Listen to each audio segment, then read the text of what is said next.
Hello everyone, my name is Umer and today I'm going to discuss with you uh, A Promised Land by Barack Obama. This book is in a chronological order starting from the author's early childhood, and this book ends at during his presidency years in 2011. And to begin with, basically the author's intent to write this book was to give an outlook to everyone who reads this book that how tough and how unique a life of a president is basically. um, this book has 27 chapters, and which are divided into 7 parts, basically 7 parts which are based on 27 chapters, so quite a bulky book.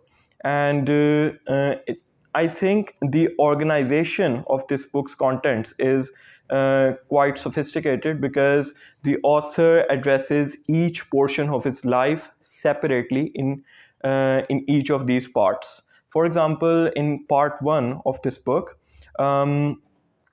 he addresses his initial life, his student life, his professional life as a civil rights lawyer.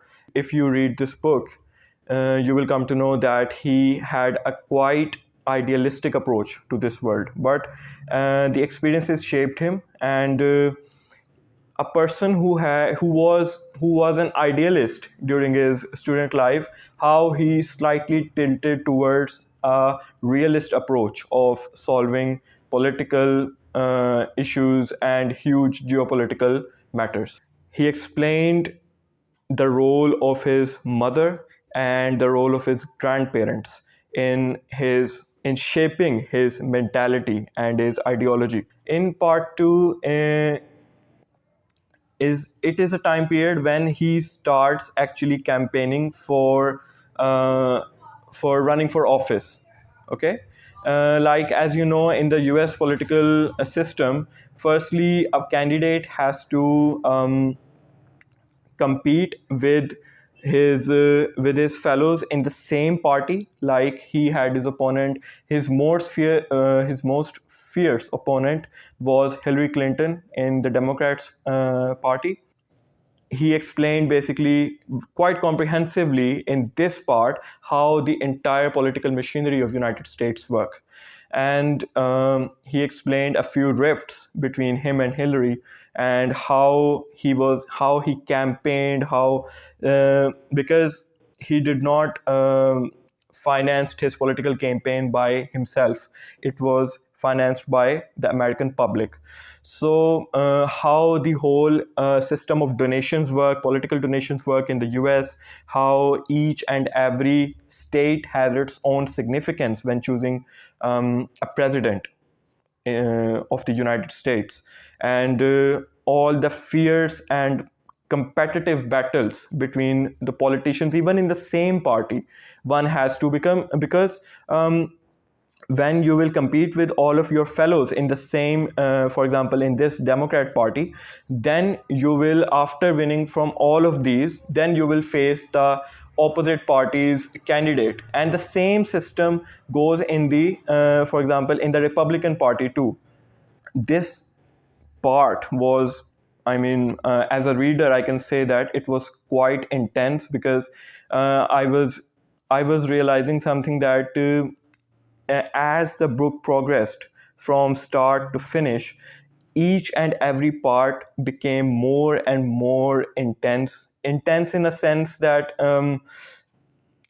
he faced new and unique problems each and every day, as his life was in quite a turmoil for since the day when he started campaigning for his state senate elections, Illinois elections, and from that date till the presidency elections, general elections. The third part basically is when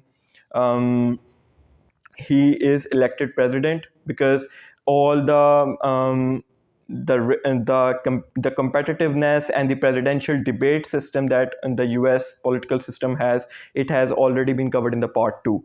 And let me tell you that it was quite an interesting part to read, because it was where the point scoring was discussed in that part, in the last section of part two, that how Senator John McCain, his competitor from the Republican Party, had, as per the author, had not that much of a comprehensive understanding of the economical and social issues as compared to what Barack Obama had.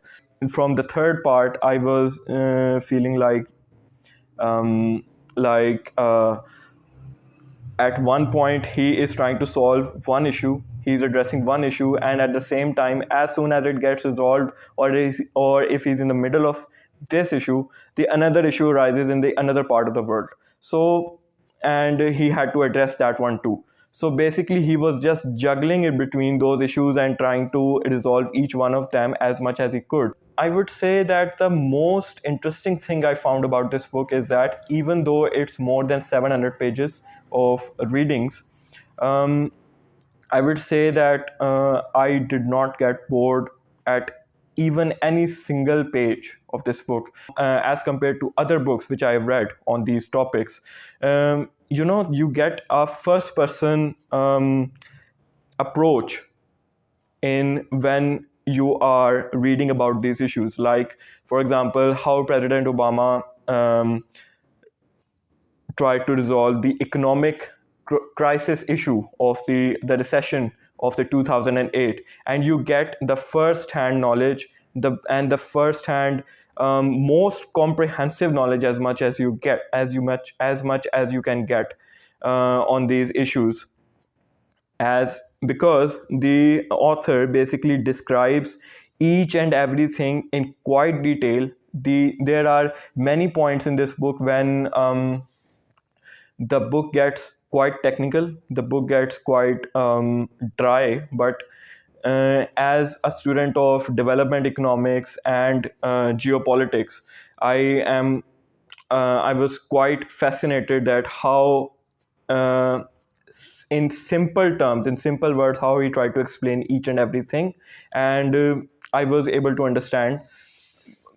There were some issues that were much more complex for me to understand, and I could not, could get a firm grasp of it. But most of the things um, were written in very simple language for anyone who has a basic knowledge of economics, politics, geopolitics, diplomacy, can get a proper understanding out of them. Moving on, there are many things. There are tons of subjects that the author has addressed in this book. Like I would state some of them here, because you cannot discuss everything, because the book it's so comprehensive, and it's so bulky in that sense, that you cannot cover everything. And the most interesting part for me in this book especially was how he dealt with the economic recession of 2008, the subprime mortgage crisis. The second most important thing I would say for me was that how exhaustive efforts had to be made in getting the healthcare bill passed, the Affordable Care Act. There are quite a few details regarding the foreign policy of the US, like as I explained earlier. For example, the Arab Spring happened, and in many Middle Eastern countries, there were,